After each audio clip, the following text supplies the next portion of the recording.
अस्सलाम दोस्तों, आप देख रहे हैं खाली टेक्निकल यूट्यूब चैनल। दोस्तों आज की वीडियो में हम बात करेंगे पोको X3 की। दोस्तों ये जो फोन है काफी कमाल का फोन होने वाला है। अगर पाकिस्तान के अंदर आता है तो काफी अच्छी प्राइस के साथ आने वाला है। ये ऐसा मिड रेंजर फोन है जो कि आगे तबाही कर देगा और जितने भी मिड रेंजर है उनकी सेल रुक जाएगी और ये जो फोन है सेल होना शुरू हो जाएगा और काफी अच्छी परफॉर्मेंस आपको कम प्राइस के अंदर प्रोवाइड कर रहा है। आज हम बात करने वाले हैं पोको X3 के बारे में, जो कि आप कह सकते हैं Xiaomi रेडमी की तरफ से आता है क्योंकि इनका ही सब ब्रांड है। और यहाँ दोस्तों मैं आपको बताते चलूं, जो पोको X3 है ये बहुत अच्छे स्पेक्स के साथ आया है। जैसे कि दोस्तों अगर डिजाइन की बात करें, डिजाइन बिल्कुल ही डिफरेंट है, किसी भी मोबाइल के साथ मैच नहीं हो रहा है। डिजाइन बैक की तरफ जो कैमरा है वो रेक्टेंगल कैमरा है, राउंड कैमरा समझ नहीं आ रही, रेक्टेंगल कैमरा रेंज है और राउंड शेप में रेंज है और काफी मतलब कि एक नई लुक देता है फोन को। और यहाँ दोस्तों बैक तरफ क्वाड कैमरा है। पहला जो कैमरा है वो 64 मेगापिक्सल का है, दूसरा यहाँ 13 मेगापिक्सल का एक अल्ट्रा वाइड सेंसर, 2 मेगापिक्सल का डेप्थ, 2 मेगापिक्सल का मैक्रो सेंसर। और यहाँ दोस्तों मैं बता चलूं, फ्रंट की तरफ आपको जो है एक पंच होल डिस्प्ले देखने को मिलता है जो कि एक 20 मेगापिक्सल की सेल्फी के साथ आता है और फोन काफी कमाल है, नो डाउट बहुत कमाल के फीचर्स होने वाले हैं। दोस्तों इस फोन के अंदर जो बैक कैमरा है उसके अंदर जायरो और EIS का सपोर्ट भी आपको देखने को मिल जाता है। और साथ साथ में दोस्तों आपको बता चलूं, फ्रंट की तरफ जो स्क्रीन है वो 1080p प्लस रेजोल्यूशन के साथ आती है और साथ साथ 20:9 का डिस्प्ले है।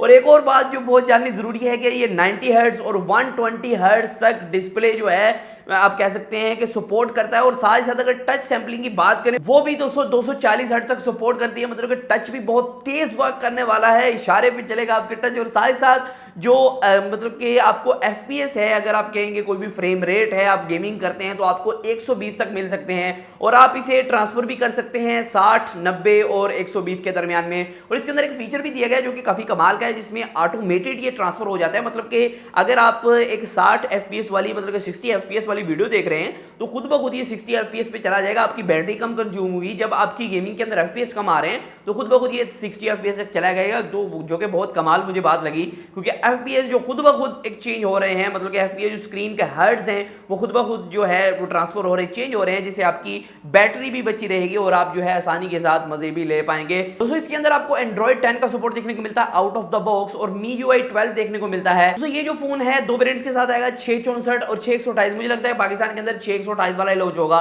664 वाला नहीं लॉन्च होगा। और साथ ही साथ ये जो स्टोरेज टाइप है UFS 2.1 स्टोरेज है। और यहाँ दोस्तों मैं आपको बता चलूं, ये जो फोन है 732G के प्रोसेसर के साथ, स्नैपड्रैगन का 732G के प्रोसेसर के साथ आया है, जो कि 8 नैनोमीटर पे बेस्ड एक बहुत अच्छा प्रोसेसर है। दोस्तों इस फोन के अंदर आपको जो है एंड्रीनो के 618 के ग्राफिक्स देखने को मिल रहे हैं। और साथ साथ दोस्तों अगर बैटरी की बात करें, यहाँ 5160 mAh की बैटरी देखने को मिल रही है, जिसके साथ आपको 33 वाट की फास्ट चार्जिंग भी दी गई है। और इस फोन के अंदर टाइप C की सपोर्ट आपको दी गई है। और साथ ही साथ दोस्तों ये जो बैटरी है ये लिथियम पॉलीमर की बैटरी है। और यहाँ दोस्तों मैं आपको बता चलूं, अगर प्राइस के हवाले से कि प्राइस कितनी आएगी पाकिस्तान के अंदर, जो ऑफिशियली लॉन्च किया गया ग्लोबली कितनी प्राइस के अंदर किया गया, दोस्तों इसकी जो बेसिकली प्राइस रखी गई है वर्ल्ड वाइड या आप कह सकते हैं डॉलर्स के अंदर, तो 239 इसकी प्राइस रखी गई, $239। तो अगर पाकिस्तानी रुपीज में डायरेक्टली कन्वर्ट करते हैं तो राउंड अबाउट ये 50,000 के करीब रकम बनती है, 50,000 थोड़ी सी नीचे। लेकिन मुझे लगता है कि ये 55,000, 52, 53 के अंदर लॉन्च होगा। तो आप कह सकते हैं, अंदाजा लगा सकते हैं कि भाई 55,000 से लेके 60,000 के राउंड अबाउट ये फोन लॉन्च होने वाला है। तो अगर बात करें दोस्तों इस रेंज की, अगर ये 50 के राउंड अबाउट लॉन्च होता है, 50 to 55, तो काफी अच्छा फोन होने वाला है उन लोगों के लिए जो कि गेमिंग करते हैं, जो कि परफॉर्मेंस सीकर्स हैं। और मतलब कि ऑल इन फन पैकेज है, आपको काफी अच्छी परफॉर्मेंस देखने को मिलती है। पर एक चीज की कमी है कि आपको यहाँ एमोलेड स्क्रीन नहीं दी गई है और एमोलेड स्क्रीन ना होने की वजह से आपको साइड माउंटेड फिंगरप्रिंट स्कैनर मिल रहा है। बाकी जो है आपको मतलब कि कमाल के फीचर्स दिए गए हैं और कमाल का फोन आपको देखने को मिलता है। आप देखते हैं पाकिस्तान में जल्दी ये लॉन्च हो जाएगा, आपको पता है रेडमी का जो 15-20 दिन में इंशाल्लाह लॉन्च हो जाएगा। और जब लॉन्च होगा तो मैं कोशिश करूंगा इसकी वीडियो भी ला सकूं, आपके लिए अनबॉक्सिंग ला सकूं। सो आज की वीडियो इतना ही था, फिर मैं अगली वीडियो के साथ इस तरह की वीडियोस के लिए हमारे चैनल को सब्सक्राइब कर लें, आज की वीडियो इतना ही था, फिर मैं अगली वीडियो के साथ। अल्लाह हाफिज़।